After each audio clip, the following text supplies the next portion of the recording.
আমি জিজ্ঞেস করতে আরম্ভ করলাম, অনেকেও হয়তো আগেও করেছে। প্রধান উপদেষ্টা ডক্টর মুহাম্মদ পাসপোর্টের জন্য পুলিশ ভেরিফিকেশন প্রক্রিয়া তুলে দেওয়ার বিষয়ে একটি বড় পরিবর্তনের ইঙ্গিত দিয়েছেন। তিনি জানিয়েছেন, সরকার বর্তমানে পাসপোর্ট ইস্যু ও নবায়নের ক্ষেত্রে পুলিশ ভেরিফিকেশন প্রক্রিয়া পুরোপুরি বাতিল করার বিষয়টি বিবেচনা করছে। এতে করে নাগরিকদের জন্য পাসপোর্ট পাওয়া আরও সহজ ও দ্রুততর হবে।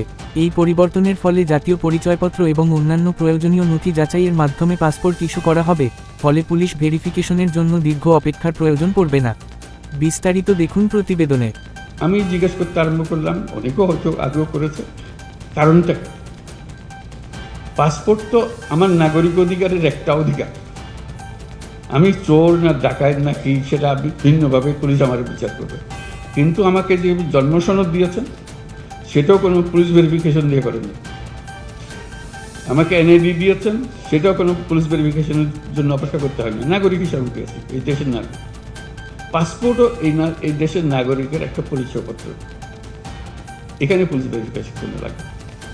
আমরা আইন করে দিয়েছি এখন থেকে পুলিশ ভেরিফিকেশন লাগবে না। সে কথাটা গ্রামে গঞ্জে গিয়েছে, যে তালি দেখে মনে হলো এটা পৌঁছে নাই। পৌঁছতে তো এটা, হ্যাঁ আমরা জানি তো, এটা আবার বলার দরকার কি?